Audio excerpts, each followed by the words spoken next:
სვანეთში მილიონობით კუბომეტრო ხეთყე იჭრება. გამოზაფხულდება და სითბო დადგება. ვაგონი ვაგონს მისდევს. ნუ სად არის ამდენი ხეთყე ვერ ხვდები რა.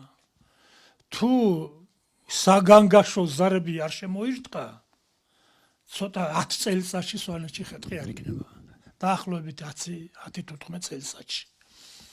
ხო და მე თანაც რა იჭრება? იჭრება ახალი ხეთყე. სანიტარული ჭრებით, იმიტომ რომ მე ვიყავი უბნებში შესული და იქ რო ნახავ საცოდაობას, ესე იგი როგორ არის დაჭეყილი, მიჭრილი, ყველაფერი რო ასეყრია. უცხოეთში კაცო რომ მოჭრიან, ხო იმას გაიტანენ, გაასუფთავებენ, ახალს ჩარგამენ. აქ არა. ნაკრძალად თუ არ გამოცხადა სვანეთის ტერიტორია, მე ვგულისხმობს ხეთყეს. თუ არ გამოცხადდა 14 წელიწადში სვანეთში იქნება